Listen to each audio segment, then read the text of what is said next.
இன்று கடினமான சவாலின் டே 7. Last time நம்ம போட்ட வீடியோவை பார்த்து பன்னீர் நண்பர் 4-5 காஃபி ப்ரீமிக்ஸ் ஃப்ரீயாக கொடுத்துட்டாரு. ஸோ இன்றைக்கி அதுதான் நம்மளோட ப்ரீ ஒர்க் அவுட்டு. என்ன ஒரு அருமையான காஃபி அப்படிலாம் சொல்ல மாட்டேன், ரொம்பவுமே சுமாரான காஃபி தான். இந்த காஃபியை கலக்கியும் குடிச்சாச்சு.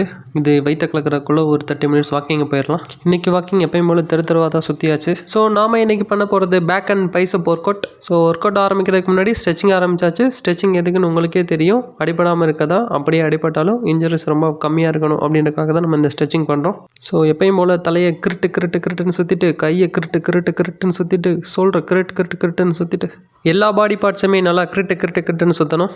முடிஞ்ச அளவு ரிஸ்ட்டை நல்லா ஸ்ட்ரெச் பண்ணிக்கணும். ஸோ ரிஸ்ட்டை ஒரு சுற்றிட்டு ரிஸ்ட்டுக்கு கொஞ்சம் ஸ்ட்ரெச்சிங்காக கொஞ்சம் நேரம் ஹோல்டு பண்ணி பிடிக்கணும். ஆக்சுவலி நான் ஏன் இந்த ஒர்க் அவுட்டை ஸ்டார்ட் பண்ணியிருக்கேன் அப்படின்னா, வீரன் மூஞ்சிலும் வயிற்றிலும் ஆங்காங்கே தொப்பை விழுந்ததாக உணர்கிறான். வேறு எந்த பெரிய ரீசனும் இல்லை நண்பர்களே. இப்போ பண்ணுறது பார்க்குறதுக்கு டான்ஸ் மாதிரி தான் இருக்கும், பட் இது இடுப்புக்கு நல்ல ஒரு exercise. So back work out அப்படின்னால பேக்கை நல்லா ஸ்ட்ரெச் பண்ண போகிறோம். அதுக்கு நல்லா காலை விரித்து வச்சு கையை மேலே தூக்கி அந்த ஸ்ட்ரெச்சிங்கை முடிச்சாச்சு. லோவர் பேக்குக்கு அந்த கோப்ரா ஸ்டிச்சு. ஸோ ஸ்டிச்சிங்கை முடிச்சோடனே நம்மளை குரங்கு சட்டி ஆரம்பிச்சிடலாம். ஸோ ஃபஸ்ட்டு வந்து நம்ம ஹேங்கிங்கு 60 செகண்ட் தொங்கணும். அது முடித்தோடனே ஸ்கேப்புலா புல்லப்பு, அது முடித்தோடனே நார்மல் புல்லப்பு, அது முடித்தோடனே ரிவர்ஸ் கிரிப் புல்லப்பு. எல்லாமே 3 செட்டு 10 to 15 ரெப்ஸு.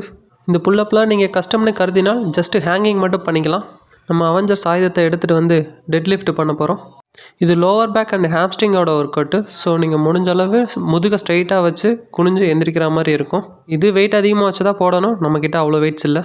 நெக்ஸ்ட் நம்ம அவெஞ்சர்ஸ் ஆயுதத்தை எடுத்துகிட்டு வந்து குனிஞ்ச தலை நிமிராமல் அப்படியே ரோயிங் பண்ண ஆரம்பிச்சிடலாம். ரோயிங் முன்னாடி ஒன்று, ரிவர்ஸ் கிரிப்பில் ஒன்று. இந்த ரிவர்ஸ் கிரிப்பில் தொடையை ஒட்டி கொண்டு வந்து அடிவயிறுக்கிட்ட வந்து நிப்பாட்டணும்.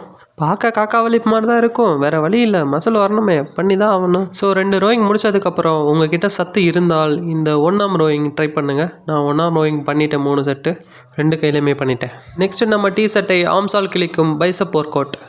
நார்மல் பைசப் கேர்ளு 2 கையிலையும் 15 ரெப்ஸு 3 செட்ஸு.